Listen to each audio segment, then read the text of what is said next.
So in today's video, we'll be going over the 10 real steps of buying a home and not one of those 3 easy step videos that are popping up everywhere. So if you want some good information to get you prepared for each step of the home process, then stick around.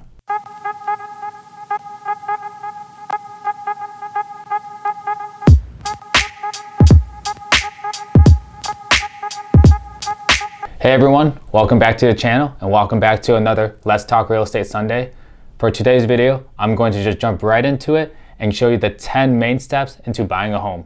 Here it is. So this list, it can technically be longer and can be more in depth, but these are the 10 core steps to get you ready and get you going. So I'll leave it on for a little bit longer for all your slow readers out there, but I'll also have the list in the description below.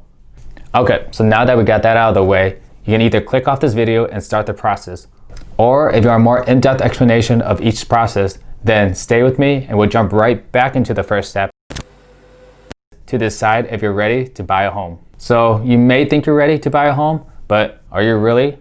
Are you really mentally and financially? Now, if you believe you are, then you can go on to step number 2. However, if you're unsure, then I also have another in-depth video on how to figure out if you're ready to buy a home. So the link will be in the description below. And for number 2, it's to calculate how much house you can afford. To make this one simple, we're going to use a free affordability calculator that I found online. You can start to see where you're currently at financially and what you can afford. And you can also see how much you have to save if you want to bump up the price. So I highly recommend paying off as much debt as possible and start saving to hit your price target to get into the home that you want. And once you have enough saved, then you're ready for step number 3, which is find a lender and get pre-approved for a mortgage. Similar to financing a car, your lender will look for 4 major things. They'll look at your credit score, your income, your job history, proof of assets, as well as your debts. The lender will bundle these 4 factors and give you a true determination and give you the options of different terms, conditions, and affordability. Once you feel comfortable with all the numbers and all the terms, then you're ready to go on step number 4, and that is find the right real estate agent for you. So for this one, it's pretty self-explanatory, but you technically don't even need a realtor to start the search.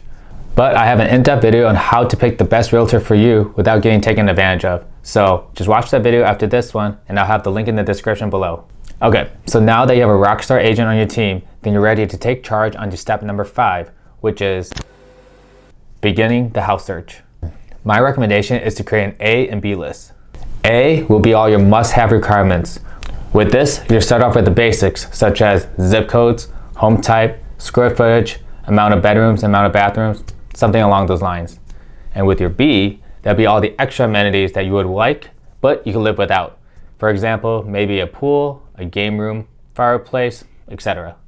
But having this A and B list will help your realtor keep you in check when the home search becomes too overwhelming. But just note that it's extremely normal for your taste or perspective to change while you're house hunting, and you may shuffle some of your A and B lists around. But try your best to have your core requirements to stay the same, and your agent should help keep you accountable. And once you find that perfect home, then with the help of your realtor and your loan officer, they'll be able to create the perfect plan for you for step number 6, which is to make an offer. So with this step, this is where the magic happens with your realtor and your loan officer and the reason why you chose them to begin with. Their experience and expertise will set you up with an offer that looks good financially, logically, and more importantly, emotionally. If you want to know about how emotions can go into a winning offer on a house, I'll be dropping a video soon on how to create that perfect offer. But to move this along, let's just say that your offer did get accepted, so we can go into step number 7, and that is get a home inspection and ask for any repairs or credits. So your realtor should have a go-to and trusted home inspector to use, so I recommend that you save some time and use them unless you personally know one. But typically, if the home inspector does find some major defects in the property, then they'll call out a specialist to verify the damages and create a quote for all the repairs. Once that's all done, then it's time to renegotiate if there's anything alarming that you want to get taken care of. But this doesn't apply to new builds, right? Wrong. No matter what home you buy, even a new build, there's always going to be something wrong with it. To put this in perspective, think of a time you've ever worked on a job and you either cut corners because you were lazy or you forgot to do something. Well, contractors may do the same thing. So the best safeguard you can do is to hire a third-party inspector for a peace of mind and to tell the builders to fix anything that they find or to ask for some money back, or what we like to call it in the real estate world is seller's credit. Honestly, most people don't even get a home inspection on a new build because they assume it's perfect since it's a new property and that they also have a 1-year warranty. And now we can go into step number 8, and that's the appraisal. So unlike the home inspector, you have no control on who appraises the property. Your lender will choose a third-party appraisal company to inspect the home on their behalf to determine the value of the property on that current day.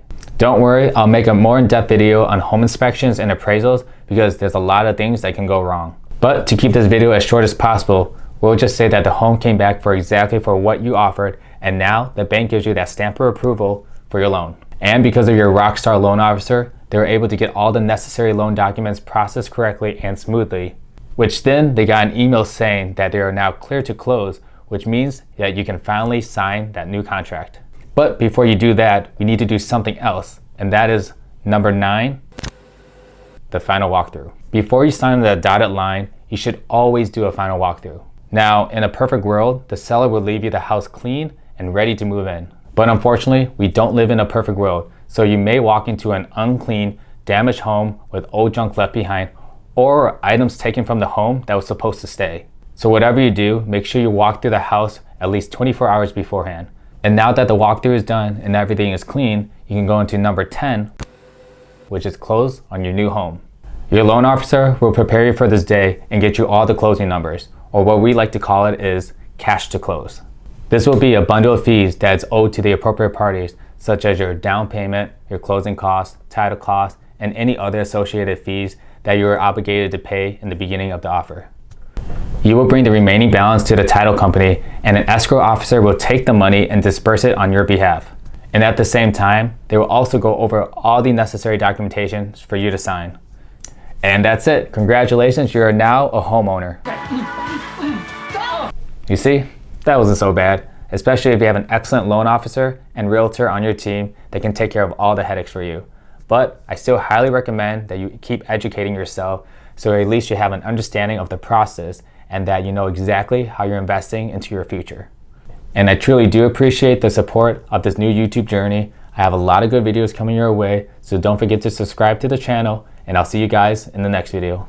Later now.